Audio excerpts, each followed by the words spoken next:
Buenas tardes. En este video daremos a conocer de forma general el proceso administrativo. Haremos mención de algunos artículos de la Constitución, del Código Civil, del Código Federal, de la Ley Federal Administrativa. La evolución del proceso administrativo. La exigencia de una justa administración se comprende históricamente como protesta contra los métodos administrativos del Estado de policía absoluto. La introducción de esta institución ha significado, sin querer, un voto de desconfianza para la administración y para la justicia.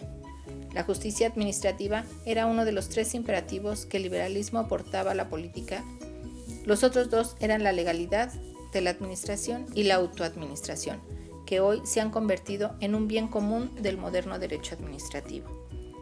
La evolución del proceso administrativo, según el órgano, nos lo dice el francés administrativo, que es por medio del Consejo del Estado como estructura del Poder Ejecutivo, y el angloamericano o judicial es el órgano judicial especializado como parte del Poder Judicial. El sistema de lo contencioso administrativo nos habla sobre la finalidad del órgano, de simple anulación, que significa que solo busca el mantenimiento de la legalidad en la actuación de la administración pública, de plena jurisdicción, que pretende el reconocimiento o la reparación de un derecho subjetivo vulnerado por el acto administrativo. Alfonso Nava Negrete nos explica que la justicia administrativa se refiere únicamente a la actuación de los tribunales administrativos o judiciales al resolver las controversias jurídicas que se suscitan entre los particulares y autoridades administrativas para la resolución que estas últimas dictan, y no así cuando la misma administración pública resuelve recursos administrativos, pues existe una gran separación. Mientras los tribunales ejercen una función jurisdiccional, la administración pública solo ejerce funciones administrativas.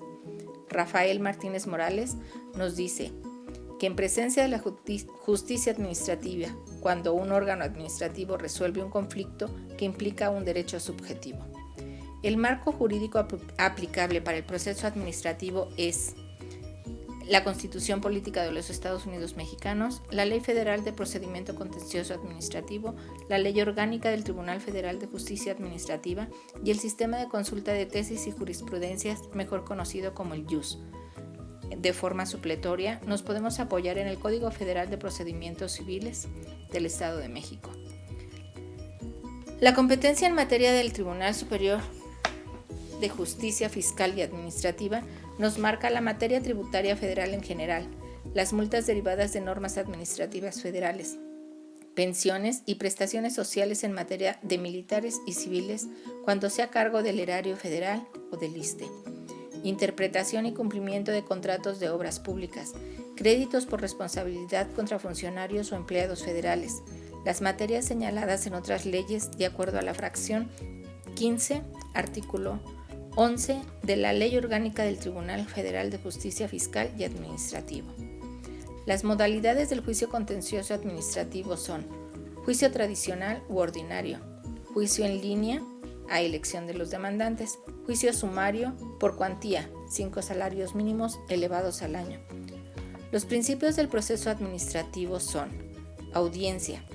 Esto lo fundamentamos en el artículo 14, párrafo primero constitucional. Nadie podrá ser privado de la libertad o de sus propiedades, posesiones o derechos, sino mediante juicio seguido ante los tribunales previamente establecidos. La legalidad está fundamentado en el artículo 16, párrafo segundo constitucional. Toda persona tiene derecho a la protección de sus datos personales, al acceso, rectificación y cancelación de los mismos, así como a manifestar su oposición en los términos que fije la ley. La igualdad la podemos basar o encontrar en el artículo 13 constitucional. Nadie puede ser juzgado por leyes primitivas ni por tribunales especiales. Ninguna persona o corporación puede tener fuero. La acción procesal en el artículo 17 constitucional nos dice: nadie puede ser aprisionado por deudas de carácter puramente civil. Ninguna persona podrá hacerse justicia por sí misma ni ejercer violencia para reclamar su derecho. Las etapas del proceso administrativo son: instrucción. Es el conjunto de actividades encaminadas a procurar al juez los elementos de hecho de los que extrae su convicción de orden a los hechos en los que la parte fundamental de sus pretensiones tiene el proceso administrativo. Entre ellas hay una característica especial y una limitante mayor. Las partes del contencioso administrativo son: el demandante es aquella persona o empresa con interés de adquirir un bien o servicio. Los demandados, autoridad administrativa, el particular favorecido y el jefe del SAT u órgano descentralizado o desconcentrado. El tercero que tenga un derecho incompatible con la pretensión del demandado. La pretensión consiste en realizar una manifestación de voluntad ante el jurisdiccional para hacer valer un derecho. La acción de un derecho subjetivo es el derecho público mediante el cual se obtiene la tutela jurídica y se dirige contra el Estado. El emplazamiento es una orden de un juez que consiste en otorgar a la parte interesada un plazo para presentarse ante el tribunal con el objeto de realizar un acto necesario para el procedimiento.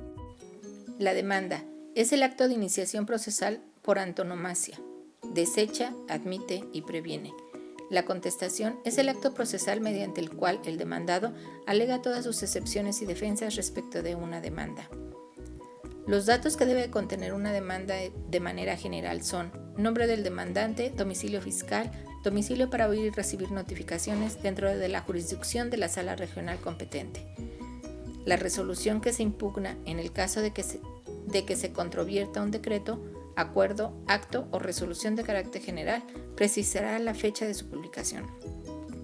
La autoridad nos podrá indicar de manera dada el nombre y domicilio del particular del demandado, cuando el juicio sea promovido por la autoridad administrativa, los hechos que den motivo a la demanda, las pruebas que ofrezcan, los conceptos de impugnación, el nombre y domicilio del tercer interesado cuando lo haya y lo que se llegue a pedir.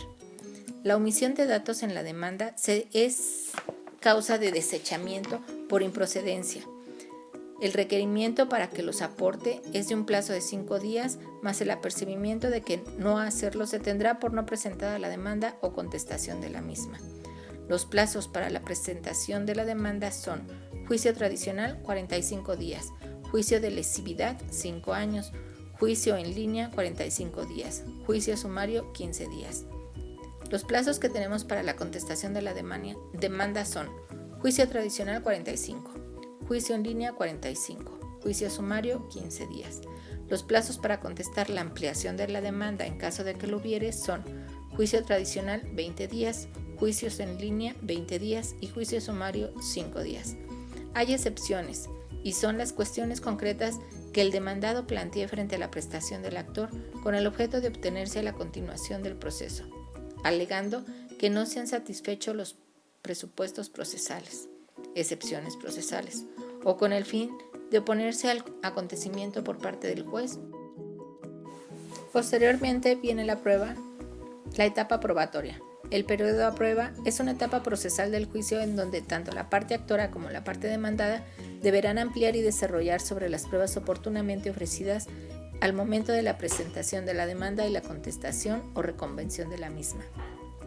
Las pruebas pueden ser testimonial, pericial, documental o confesional. De forma conclusiva, también se le llama preclusiva de alegatos. En esta etapa se dan las reflexiones, consideraciones o razonamientos y argumentaciones de las partes. Los alegatos son argumentos que expresan las partes una vez realizadas las fases expositivas. Posteriormente se dicta la sentencia. Es la resolución judicial dictada por un juez o tribunal que pone fin a la litis civil, familiar, mercantil, laboral, contencioso o administrativo. De conformidad o disconformidad de la pretensión en el ordenamiento jurídico. Documento destinado a la expresión del juicio del juez sobre la cuestión sometida a su decisión.